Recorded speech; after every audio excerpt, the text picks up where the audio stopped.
Pandemonium, another high point and very much a favourite with present-day gatherers at live shows. So, Geordie, what do you feel when you play that song? Because it's invariably sort of like the focus of the gig. Well, it's the nearest I think we could ever get to a folk song, to be honest. Very open, lovely one riffer. I don't know, has an optimistic outlook to it, no matter what happens to that. Yeah, a lovely release and a slow tempo, yeah. It's interesting because you must have time during the show. Jazz is very much, being the frontal part, but then you and also Paul, you've got sort of time for reflection when this is going on. So reflection? Me? Are you kidding? Contemplation. I have to double think him on the nanosecond. Exactly. You're watching okay, the no. crowd. It must be as entertaining for you watching the crowd. Yeah, of course, yes. Yes, it is. And there's so much. They're very important to Killing Joke, aren't they? Like the gatherers their allegiance to Killing Joke seems much more than any normal band to fan thing. It's true. It's true. And generally speaking, that's an applaudable and wonderful thing. But then when I go home to my little island right out in the Pacific, and there I am lying in the hot pool, and I see a message scratched to me on the earth while I'm lying in the hot pool by some nut gatherer. Sometimes it can be intrusive. Yeah. But it is good. Because of youth, really, we have what works out to be an open dressing room policy, because he invites just about everyone backstage. But we always have. Yeah. Right? Yeah. If you ask, you're usually welcome with us. Because we appreciate the fans. Of course we do. And it's nice to meet up with them. And if I think back to all the early gigs, normally we would hang out in the audience before we went on, and meeting up with people or putting our favourite music on the mixing desk, and it's always had this. The gatherers always know if they can turn up at a sound check, especially if they don't have any money. They could probably get in free, and we all get to meet up. So we forged, lifelong friendships with a lot of these people and their sons and daughters now. Another generation. Most of the people who come to a Killing Joke concert now, looking at the demographics, and I have looked at them, they weren't even born when we put the 10th album out. It's a much younger audience.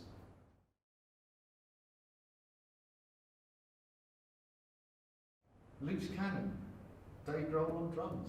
Discuss. Well, we know the history. That's linked to 80s, of course, and all that. But Dave was.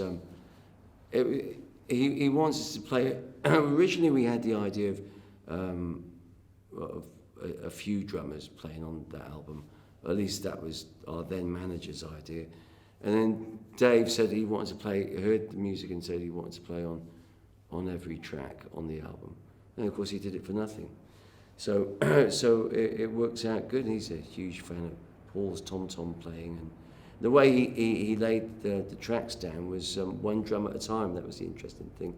He would do like kick and snare, then he'd overdub the toms, then he'd overdub the hi-hats. I've never seen anyone put drums down like this, because we put the drums down last. And no one's quite got the hang of it. Yeah. So basically, he's done some patterns that are actually quite impossible to do for one drummer. Just to fuck it up for everybody else who comes afterwards, I think. But my associations with that album, I don't know about you, Joy, are so fucking grim. That album, bear in mind, we didn't even sign a record deal for it. There's no record deal for that album. I don't know how it even managed to come out, really. And there was no advances. So we were just on, splitting bus fares, basically. It was normally just Geordie, myself, and Eddie, who was driving us, a friend of ours. And we had so little money that we just clubbed together to get... the only way to get through that time was to be blind drunk. And we did a tour in 2003, and I can remember the PDs, you know, your food money, run out for Geordie and myself like halfway through the American tour. Big Life, who Jazz Summers is quite a capable manager when it's to releasing records, but when it comes to touring, it's probably one of the worst management companies I've ever encountered in my life. And so we were living off the deli trade, Geordie and myself, halfway through that.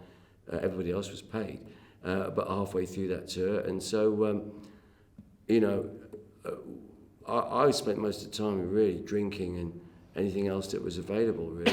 And by the time we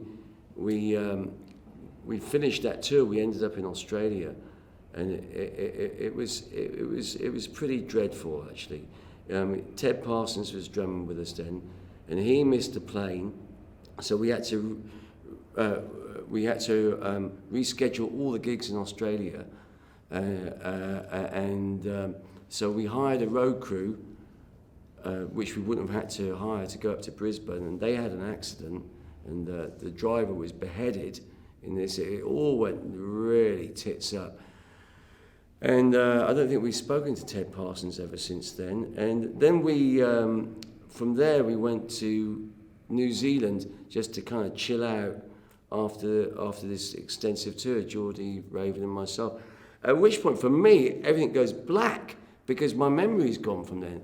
But I've started to piece some things together. For example, Jeremy, the studio manager of York Street Studios, he said to me, that time you and the band came into the studio and you terrified everyone. I said, I've never been in the studio with the band, apart from 95 with Youth. He said, no, you came in 2003.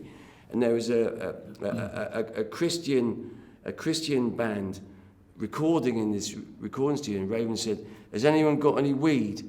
Like this, and they were absolutely terrified. So they rang the studio manager, and this guy, Jeremy, turns up, and Raven grabs him around the neck and says, you better get on your mobile phone and get some fucking weed, or like I'm going to cut you up. And he said, and then the studio manager said, and you were just egging him on. And I don't remember any of this. We were so fucked up. I mean, I was so big and fat from booze, and I looked like I was melting at the time.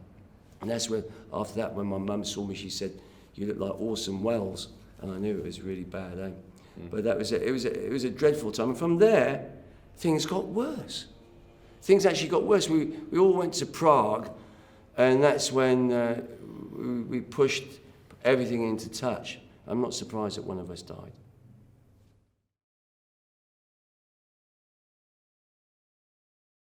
It's strange because at that time it seemed Killing Joke, when that second Holland's album came out, the attitude in the media, it seemed to change. You know, suddenly you seem to go onto a different level where the world seemed to be totally ready to go Killing Joke back and all this kind of thing.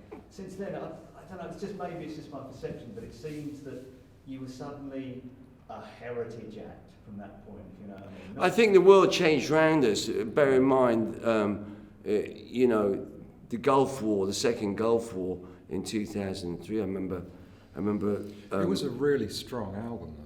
You know, it was a really strong album with a lot of statements on it that were so pertinent. I was furious about the war and Britain's involvement in the war, and I still am. And I'm still furious at the complacency of Brits against people like Tony Blair, who, you know, there's actually like more like 500,000 people died over the Iraq conflict, and everybody just... For what? There were no weapons of mass destruction, and he's still going around now and saying I did the right thing. You know, I hope the Chilcot inquiry really puts that guy where he should be, which is behind bars for crimes against humanity and misleading the British nation.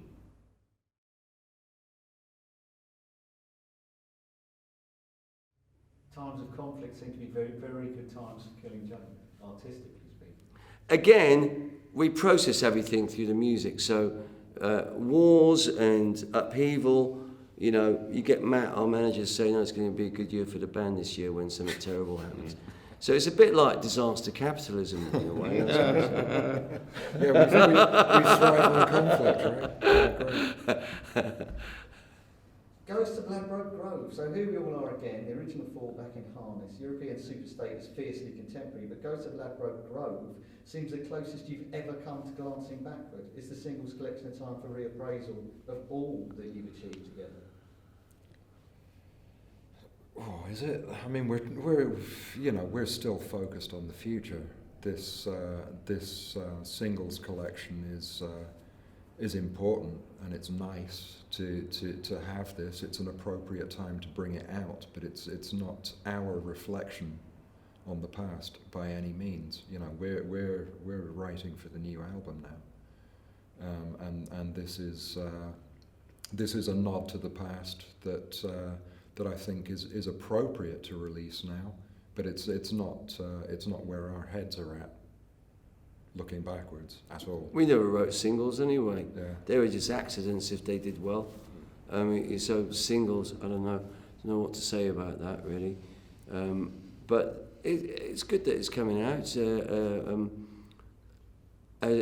to remind people of the passage and the journey that we've been on before we bring out our next big work, you know, our next album, which I hope is going to make the last two albums look soft and mild. And interestingly, I mean, Ghosts of Ladbroke Grove, you said earlier about the one thing that really bound you together at the beginning was dub, and there is a dub album in the pipeline now. Mm-hmm. Have you heard? Have you heard it? Done? I have, yeah. What's it like? It's good. There you go. You know, we dabble as well. You know, there's material there. Youth's a producer. He's a good dub master, Youth. Yeah. And it's like, by all means, go ahead, do it. Ghosts of Ladbroke Grove, you know, we got in the studio together again after a very long time, and we did what comes naturally to us. And yeah, we did a lot of different things on that album, and that was one of them. Obviously, we're all very conscious of Raven's recent departure then as well. So in a way, that was very much a tribute to him, and all that we thought about living on Ladbroke Grove for so long together.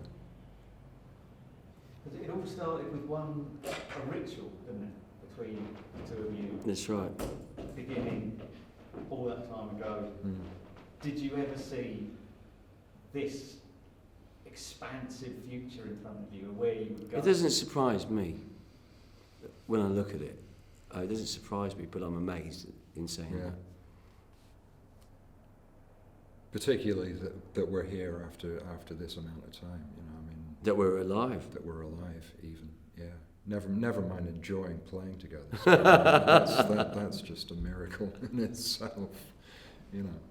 I don't think you can ever imagine how your future's going to shape up, you know, but you're lucky when you get there. Gentlemen, thank you very much. Thank you very much. Thank you. Lovely. Thank you. Thank you. Great.